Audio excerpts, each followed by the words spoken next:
Assalamualaikum warahmatullahi wabarakatuh teman-teman, selamat berjumpa kembali di video saya. Dan di video kali ini saya ingin memperbaiki Suzuki Sidekick saya jadi sektor kaca ini. Jadi seperti kita ketahui untuk minus dari Suzuki Sidekick yang saya pakai ini adalah salah satunya di sini nih, di bagian kaca nih, baret-baret teman-teman ya.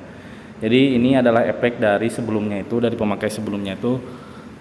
Pelipit kacanya itu sudah keras ya teman-teman, meskipun original, jadi mengakibatkan mungkin ya dari ada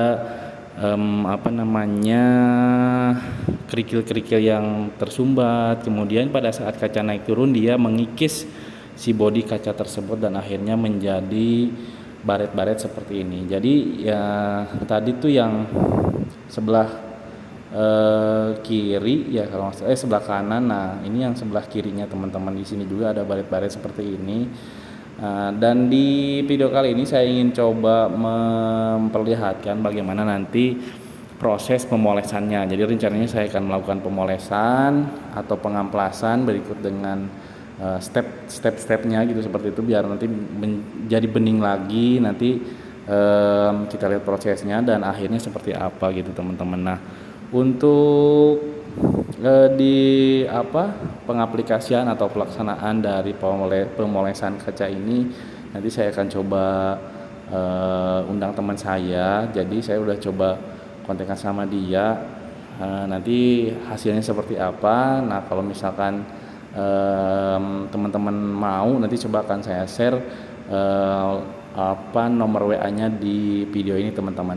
Nah ini banyak banget teman-teman, jadi baret-baret seperti ini. Jadi kalau misalkan dilihat dari jauh sih tidak terlihat ya, cuman kalau misalkan dari dekat, yang pertama kusam, kemudian yang selanjutnya itu terlihat baret-baret dan kurang estetik lah gitu teman-teman, dari segi penglihatan kita. Jadi kurang indah dan kurang terlihat rapih gitu teman-teman. Nah di video kali ini saya akan coba perlihatkan prosesnya, kemudian ulas sedikit bagaimana pelaksanaannya seperti itu teman-teman. Oke teman-teman, dan ini teman saya udah datang ya tadi. Jadi sebelumnya saya udah kontakkan juga. Jadi kita lagi prepare dulu nih untuk peralatan dan bahan-bahannya seperti apa. Dan ini sudah ditutup pakai solasi ya. Jadi untuk tahap pertama pemolesan kaca itu tentunya mobilnya harus dicuci dulu ya. Jadi si kacanya itu benar-benar dihilangkan dari sisa-sisa debu yang menempel gitu kan. Nah, sebenarnya saya udah cuci juga mobilnya, kemudian sudah dikeringkan, sudah dirapikan sebisa mungkin gitu teman-teman, meskipun tidak bisa sempurna. Dan sebetulnya ini untuk kaca mobil saya ini masih ada jamurnya ya, tidak begitu sempurna. Jadi yang penting saya sudah membersihkannya sebisa mungkin, yaitu dengan tahap cuci seperti biasa. Nah ini tadi persiapannya sudah selesai dan ini udah mulai tahap grinding ya, atau proses step awal, yaitu pengamplasan. Nah seperti ini. Jadi untuk tahap yang pertama itu yaitu pengamplasan, itu pengikisan permukaan dari kacanya itu sehingga bisa mengejar lukanya gitu, bisa lebih dalam, yang baretnya itu bisa lebih rata lagi permukaannya. Tapi teman-teman perlu diketahui bahwa pemolesan kaca seperti ini tuh akan membuat kaca menjadi tipis ya teman-teman. Nah jadi minusnya seperti itu. Dan kalau misalkan sudah sekali ini di proses proses grinding seperti ini, jadi tidak disarankan untuk kedua atau tiga kalinya. Lebih baik nanti ganti saja ya teman-teman dengan yang masih bagus, apalagi dengan yang baru dan original gitu teman-teman. Karena kalau misalkan kita nanti hasilnya kurang memuaskan dan kita lakukan pemolesan lagi, proses grinding lagi, yang ada malah nanti bisa makin tipis dan kaca jadi jebol gitu teman-teman. Apalagi sering kena terik matahari, sering diketuk-ketuk anak kecil misalkan gitu ya teman-teman. Tidak disarankan untuk terus-terusan dilakukan pemolesan seperti ini. Nah untuk peralatannya pastinya menggunakan alat seperti ini ya tadi, dan saya lihat amplasnya pun pakai merek Alpha ya. Tapi ini Alpha khusus buat kaca mobil ya teman-teman, karena tidak semua amplas bisa masuk dan bisa digunakan untuk proses grinding kaca seperti ini teman-teman. Nah untuk kodenya tadi yang ya saya lihat P400 sama P240 ya, tapi lupa ya pakai yang mana tadi yang pertama. Nah gitu teman-teman. Nah ngomong-ngomong kalau misalkan berbicara masalah poles kaca, jadi tadi kan sudah tanya ya sama teman saya yang ngerjain ini. Sebenarnya sih bagusnya sih dibuka ya teman-teman, dibuka kacanya, dilakukan proses grinding atau pemolesannya di bawah gitu kan, tidak di body seperti ini, karena khawatir pertama mungkin tekanannya, karena kan ini proses grinding seperti ini kan ada tekanan ya yang kita tekan biar si pori-pori kacanya itu menjadi rata gitu ya teman-teman, seperti itu, dengan lukanya, ngejar lukanya dalam apa enggaknya.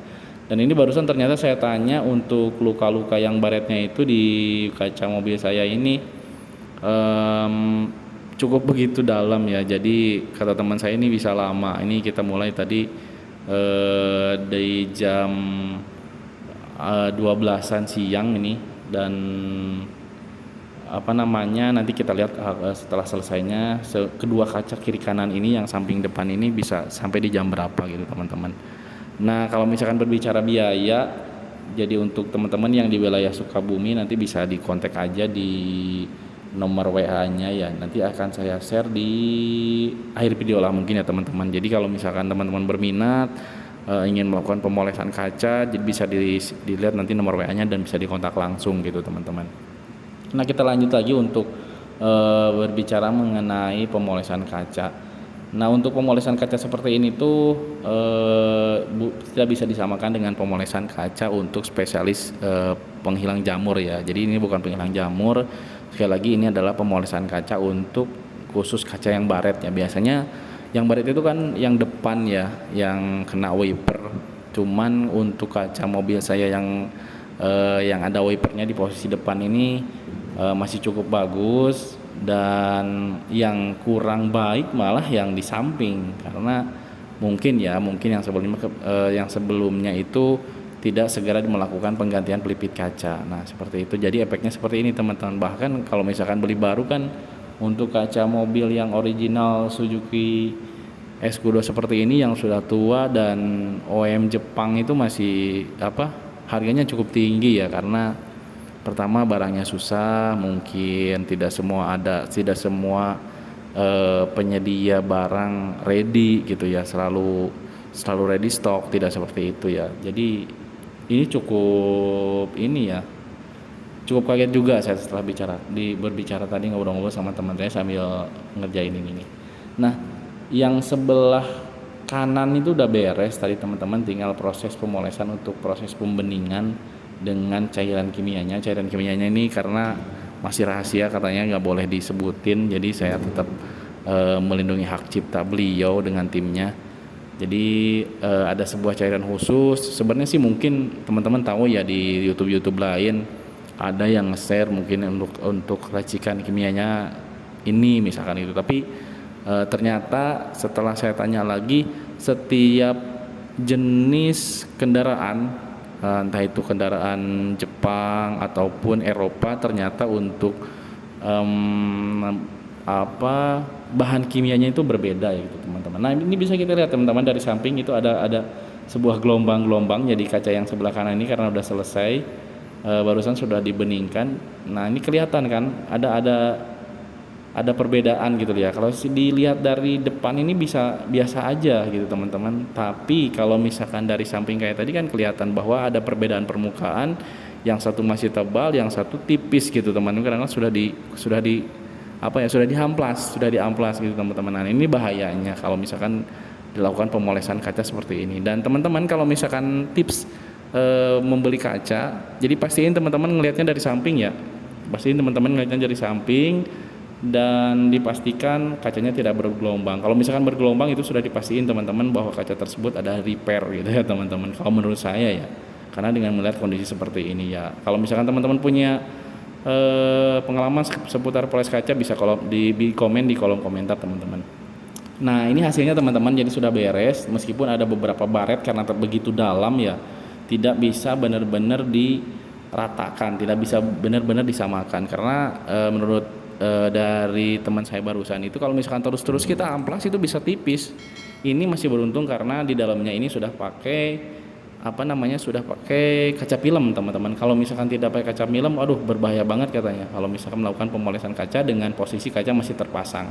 Nah ini yang sebelah kanan seperti ini, tapi lumayan lah gitu teman-teman, dan dengan sudah dilakukannya pemolesan kaca bisa lebih bening, dan saya tadi coba dari dalam lihat keluar itu jelas gitu ya, tidak seperti sebelumnya kusam dan ada serat-serat gitunya lah gitu teman-teman. Nah ini seperti ini teman-teman, bisa dilihat untuk kasih yang sebelah kanan tidak ada serat-serat lagi, hanya saja seperti yang saya bilang tadi kelihatan bergelombang ya karena permukaan yang tidak rata dan satu tipis dan satunya yang sudah tebal gitu teman-teman.